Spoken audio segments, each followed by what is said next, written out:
नमस्कार सभी लोगों को। आज की क्लास में हम जानते हैं कि article 142 of the constitution of India क्या है, जिसे सोर्ड ऑफ कंप्लीट जस्टिस कहा जाता है। हालिया में सुप्रीम कोर्ट ने काफ़ी ज़्यादा इसका इस्तेमाल किया है। तो चलिए हम लोग समझते हैं कि क्या है ये। उसके पहले आप हमारे ऐप में जा सकते हैं और ऐप में हमारे द्वारा दिए गए विभिन्न कोर्सेज़ की जानकारी ले सकते हैं और अपने तैयारी को एक नया आयाम दे सकते हैं। धारा 142 अनुच्छेद 142 जिसे हम कहेंगे, वो एक माध्यम है पूर्ण न्याय देने के लिए जो सुप्रीम कोर्ट के द्वारा कहा जाता है। हम समझते हैं क्या है। भारतीय न्यायपालिका और भारत के संविधान का मानना है कि भारत के प्रत्येक नागरिक को पूर्ण न्याय मिलना चाहिए। कोई भी किसी भी कारण से अगर कोर्ट चला जाता है तो उसे पूरी तरह से उसे न्याय मिलना चाहिए। अनुच्छेद 142 के तहत भारत का संविधान कहता है कि पूर्ण न्याय करने के लिए कोई भी निर्णय पारित करने के लिए स्वतंत्र है सर्वोच्च न्यायालय। हमारा उच्चतम न्यायालय अनुच्छेद 142 के तहत स्वतंत्र है कि जिसमें कि पूर्ण न्याय कर सके वो। लेकिन पिछले कुछ वर्षों से ये देखा जा रहा है कि अनुच्छेद 142 सुप्रीम कोर्ट का एक बहुत बड़ा हिस्सा बन गया है। बार बार इसको एक्सरसाइज किया जा रहा है, जिससे कई बार मामला तय करने और पूर्ण न्याय करने के लिए इस्तेमाल किया जाता रहा है। इसके अलावा कानून द्वारा प्रदत्त कोई विशेष दिशा निर्देश या नियम भी नहीं है जो ये बता पाएँ कि पूर्ण न्याय जो है अनुच्छेद 142 में उसे कब और कैसे लागू करना है, कब उसका इस्तेमाल करना है। हालिया जो घटना हुई है जिसमें सुप्रीम कोर्ट ने असाध्य मैरिज के डिवोर्स के मामले में अपना एक फैसला दिया है, आर्टिकल 142 का इस्तेमाल करके हम समझते हैं उसमें क्या किया गया है। सुप्रीम कोर्ट ने विवाह के विवादास्पद टूटने के मामले में तलाक को मंजूरी देने के लिए संविधान के 142 अनुच्छेद का उपयोग किया है। ये असाधारण शक्ति है जो सुप्रीम कोर्ट को दी गई है। वर्तमान में हिंदू विवाह कानून हिंदू मैरिज एक्ट के तहत तलाक के लिए असाध्य विवाह को आधार नहीं बनाया गया है। असाध्य विवाह को जब आधार नहीं बनाया गया है तो सुप्रीम कोर्ट ने इसमें अनुच्छेद 142 का उपयोग कर दिया है। हिंदू विवाह अधिनियम 1955 तलाक के लिए कानून को लागू करता है जो हिंदुओं, जैन, बौद्धों और सिखों पर लागू होता है। यह हिंदू मैरिज एक्ट इन लोगों पर लागू होता है। तलाक के लिए जो आधार इस नियम के तहत बनाए गए हैं उसकी धारा 13 में ये सारे नियम दिए गए हैं। वो क्या क्या है?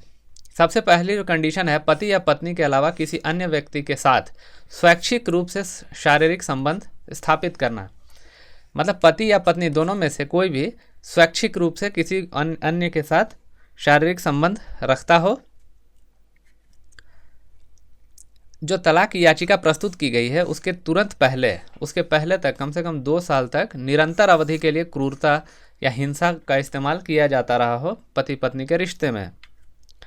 उसके बाद है कि जब हिंदू मैरिज एक्ट के तहत आपने विवाह किया है उसके बाद आप धर्म परिवर्तन कर लिए और उसके बाद आप हिंदू नहीं रह गए या फिर किसी अन्य धर्म में चले गए। नेक्स्ट है मानसिक विकृति। मानसिक विकृति ऐसी विकृति जिसे फिर वापस नहीं आया जा सके। ये परमानेंट डैमेज अगर आपके दिमाग का है तो ऐसी कंडीशन में डिवोर्स लिया जा सकता है। तीसरी कंडीशन, आपसी सहमति से आप तलाक ले सकते हैं। आपसी सहमति अगर है दोनों में तो आप डिवोर्स के लिए अप्लाई कर सकते हैं।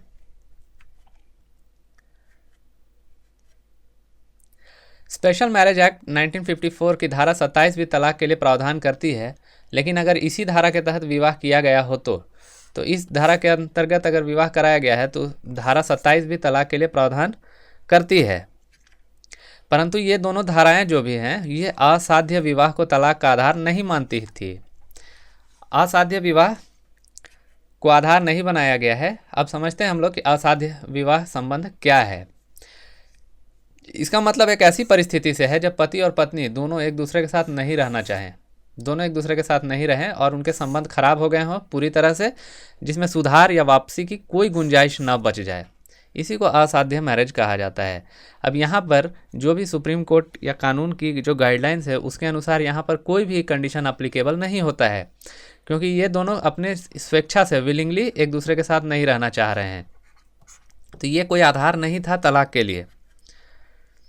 उच्चतम न्यायालय ने अनुच्छेद 142 का उपयोग इसीलिए किया क्योंकि उन्हें इस तरह के विवाह को जारी रखने से कोई फ़ायदा नज़र नहीं आता है, कोई फ्रूटफुल इसमें जस्टिस नहीं दिया जा सकता, क्योंकि अगर दोनों एक दूसरे के साथ रहना ही नहीं चाहें और अगर आप उनका तलाक नहीं करा देते हैं तो वो तो ऐसे भी साथ में रहेंगे, तो वो बेड़ा गर्क ही होना है। इसलिए सुप्रीम कोर्ट ने अनुच्छेद 142 का यहाँ पर उपयोग किया। लॉ कमीशन ऑफ इंडिया ने भी इस तरह के विवाह को तलाक का आधार बनाने के लिए कानून बनाने की सिफारिश कर दी है। आर्टिकल 142 के तहत जो भी दिए गए हैं ये अभी तक कानून में ये शामिल नहीं किए गए हैं। इस तरह का कोई कानून है नहीं असाध्य मैरिज को बचाने के लिए या करने के लिए। लॉ कमीशन ऑफ इंडिया ने भी कहा है कि इस तरह का कानून बनाइए और आर्टिकल इन 142 के तहत जो भी इन्फोर्स किया जाता है सुप्रीम कोर्ट के द्वारा उसकी वही कानूनी मान्यता होती है जो किसी अन्य कानून को जो संसद के द्वारा बनाकर रखा जाता है। इसके अलावा हम ये भी देखते हैं कि और भी बहुत सारे मैटर्स हैं जिसमें सुप्रीम कोर्ट ने आर्टिकल 142 का उपयोग किया है। जैसे अगर रिसेंटली देखा जाए तो अयोध्या मामले में इसका इस्तेमाल किया गया है। The Supreme Court has recently invoked this article while passing a unanimous judgement on Ayodhya case. इसमें 2.77 एकड़ को ट्रस्ट को दिया गया था। फैसला तो आप सभी जानते ही हैं, लेकिन यहाँ पर भी आर्टिकल 142 का यूज़ किया गया था जिसमें कि पूर्ण न्याय की बात की जाती है। नेक्स्ट और भी बहुत सारे केसेस हैं जिसमें कि यूनियन कार्बाइड केस, जिसमें कि मुआवजा देने की बात थी, भोपाल गैस ट्रेजेडी जो हुई थी उसमें, वहाँ पर भी आर्टिकल 142 का यूज़ किया था सुप्रीम कोर्ट ने। फिर है कोल ब्लॉक एलोकेशन केस, कोल आवंटन घोटाले के बारे में आपने बहुत अच्छे से सुना होगा। उसके बाद और एक केस है सेल ऑफ लीकर अल्कोहल, जो बैन किया गया था। हाईवे, स्टेट हाईवे और नेशनल हाईवे के किनारे आप शराब की दुकानें नहीं चला सकते हैं, शराब नहीं बेच सकते। ये सारे निर्णय बहुत ही महत्वपूर्ण निर्णय है जिसमें अनुच्छेद 142 का उपयोग किया था सुप्रीम कोर्ट ने, लेकिन ये लिस्ट बहुत ही लंबी है। बहुत सारे ऐसे निर्णय हैं जो सुप्रीम कोर्ट ने आर्टिकल 142 का यूज़ करके दिया है। हम जब इन निर्णयों से देखते हैं, इनका अध्ययन करते हैं, तो सर्वोच्च न्यायालय ने पूर्ण न्याय शब्द का इस्तेमाल किया है। इसको समझाने की कोशिश भी की है, लेकिन ये अभी भी धुंधला है, ब्लर्ड है। आखिर इसका यूज़ कब किया जाना है ये अभी तक भी क्लियर है नहीं। कुछ निर्णयों में यह बताया गया है कि इसका उल्लेख सुप्रीम कोर्ट ने तब किया जब कोई कानून इसमें साथ ना दे रहा हो, कोई कानून इसमें यूज़ ही ना किया जा सकता हो। और अगर हम अपनी बात करें, अगर एग्ज़ाम के दृष्टिकोण से अगर हम लोग बात करते हैं तो हम क्या पाएंगे कि अनुच्छेद 142 का उपयोग जब किया गया हो तो इसको किया गया है कानून के लक्ष्य को भरने के लिए। कानून का जो लक्ष्य है कि हमें फैसला देना है, इसके लिए इसका यूज़ किया गया है। जैसे अगर हम राष्ट्रीय और राज्य राजमार्गों के बारे में देखते हैं जहां शराब की बिक्री पर प्रतिबंध लगाया गया था, तो इससे क्या हुआ था, बहुत सारे होटल, बार, रेस्तरां और शराब की दुकानें प्रभावित हुई थी, जिसमें बहुत सारे लोग बेरोजगार हो गए थे, लाखों लोग बेरोजगार हुए थे। उसी तरह कोल ब्लॉक मामले में आवंटियों की सुनवाई के बिना ही शीर्ष अदालत ने कोयला ब्लॉक के मालिकों आवंटियों पर भारी जुर्माना लगा दिया था। ये दिखाता है कि पूर्ण न्याय देते समय सर्वोच्च अदालत ने किसी व्यक्ति के मौलिक अधिकारों की अनदेखी की। जो लोग इसमें अफेक्टेड हो गए उनके तो मौलिक अधिकारों की अनदेखी सुप्रीम कोर्ट ने कर दी। इसलिए आर्टिकल 142 यहाँ पर धुंधला नजर आता है कि कब पूर्ण न्याय देने की बात है।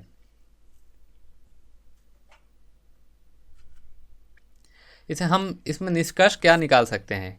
आर्टिकल 142 हमें लगता है कि हाँ ज़रूरी भी है, और हमें यह भी लगता है कि इसको देते समय यहाँ पर कुछ गलतियाँ भी हो रही हैं जिसमें कि कुछ अनदेखी भी की जा रही है।